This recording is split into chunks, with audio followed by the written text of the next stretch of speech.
welcome to YouTube channel বন্ধুসকল আপোনালোকৰ ডিএমইৰ যেটো হেলথৰ ফলৰ পৰা গেট 3 গেট 4 নন টিনিয়েল ভেকেন্সি আছিল বন্ধুসকল হেলথৰ ফলৰ পৰা গেট 3 গেট 4 নন টিনিয়েল ভেকেন্সিৰ ভিতৰত সাধাৰণতে 2008টা পদ আছিল তাৰ ভিতৰত এনএছএমৰ ফলৰ পৰা ইতিমধ্যে সাধাৰণতে মুকলি কৰি দিছিল বন্ধুসকল এনএছএমৰ ফলৰ পৰা যেটো সাধাৰণতে ষ্টাফ নাৰ্ছৰ সাধাৰণতে পদ মুকলি কৰি দিছিল এই পদৰ লাষ্ট ডেট হৈছে অহাকালি বন্ধুসকল আজি হৈছে 21 ডিসেম্বৰ তাৰিখ অহাকালি লাষ্ট ডেট অহাকালি হৈছে 22 ডিসেম্বৰ তাৰিখ আৰু এই পদসমূহৰ লগতে একেলগে পৰীক্ষা অনুষ্ঠিত হ'ব কিন্তু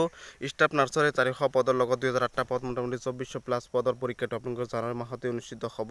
বা আপোনালোকৰ হাততে ফেব্ৰুৱাৰী মাহত অসম চৰকাৰ কোনো এটা পৰীক্ষা নহয় মাৰ্চ মাহৰ পৰা 1-2 তাৰিখৰ পৰা ইলেকশ্যন জাৰি কৰিব মুখ্যমন্ত্ৰী ডাঙৰীয়াই ইতিমধ্যে ঘোষণা কৰিছে কেইদিন আগতে আৰু আপোনালোকৰ হাততে অসম চৰকাৰৰ এই গেট 3 গেট 4 পৰীক্ষা হওক এই গেট 3 গেট 4 পৰীক্ষা হওক সকলো পৰীক্ষা আপোনালোকৰ হাততে বা ইলেকশ্যন জাৰি কৰিলে কোনো ধৰণৰ পৰীক্ষা অনুষ্ঠিত নহয় আৰু ফেব্ৰুৱাৰী মাহত মেট্ৰিক পৰীক্ষা হাই সেকেন্ডাৰী পৰীক্ষা হ'ব সেবাই কোনো ধৰণৰ পৰীক্ষা নাপাতে আৰু মেট্ৰিক পৰীক্ষা হাই সেকেন্ডাৰী পৰীক্ষা সকলো সেবাই পাতিব আৰু এই সেবাই এই বাকি থকা পদসমূহ যেনেকৈ আসাম ডাইৰেক্ট ৰিক্ৰুটমেণ্ট পদে হওক অসম পুলিচৰ ফিজিকেলৰ যিকোনো পৰীক্ষা হওক বা এছআই পৰীক্ষা হওক বা অসম চৰকাৰ হেলথৰ পৰীক্ষা হওক কোনো নাপাতে ফেব্ৰুৱাৰী মাহত জানুৱাৰী মাহতে এটা পৰীক্ষা অনুষ্ঠিত হ'ব সেইটো হৈছে ডিএমই 2008টা পদৰ পৰীক্ষা অনুষ্ঠিত হ'ব মই যিখিনি গম পাওঁ বন্ধুসকল বেয়াকৈ কমেন্ট নকৰিব কাৰণ মই সাধাৰণতে পৰীক্ষাটো অনুষ্ঠিত হোৱাটো 100% সাধাৰণতে চান্স আছে আৰু ইতিমধ্যে স্বাস্থ্যমন্ত্ৰী কেশৱ মহন্তই জনাইছিল কেইদিনমান আগতে 2 মাহ আগতে জনাইছিল যে 1.5 মাহৰ পিছত পৰীক্ষাটো অনুষ্ঠিত হ'ব 100% অনুষ্ঠিত হ'ব কাৰণ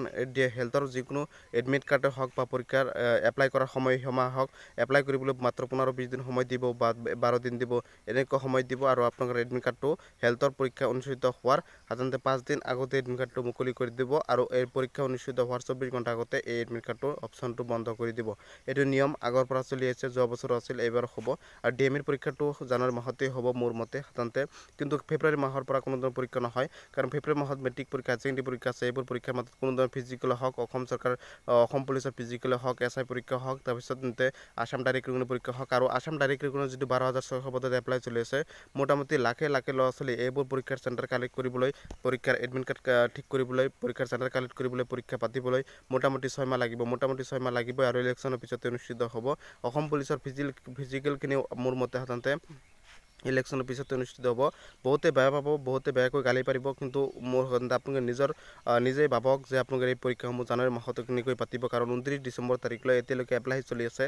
জানুৱাৰী মাহতে মোটামুটি 2 এদিনৰ ভিতৰতে কেতিয়া এডমিট কাৰ্ড কাম কৰিব নোৱাৰে সম্ভৱ নহয় কাৰণ লাখ 20 লাখ প্লাস হৈ যাব পাৰে এবাৰ এপ্লাইটো মোৰ মতে হ'ব বেছি হ'ব 25 লাখ হৈ যাব পাৰে কাৰণ 1 টকা ফিজ নালাগে আৰু সকলোৱে এপ্লাই কৰিছে বন্ধুসকল বহুতে প্ৰিপাৰেচন কৰি আছে তেওঁলোকে এপ্লাই কৰিছে বহুত ভাল কথা যে এপ্লাই কৰিছে তেওঁলোকে চাকৰি বিচাৰিছে তেওঁলোকৰ ভাল কথা কিন্তু বহুতে কোনো ধৰণৰ পঢ়া শুনা কোনো জীৱনত হাততে কিতাপতে হাত নিদিয়ে তেওঁলোকে এপ্লাই কৰিছে এবাৰ সাধাৰণতে বহুত চাইছো মই নিজৰ চকুৰে চাইছো সেইভাবে কৈছো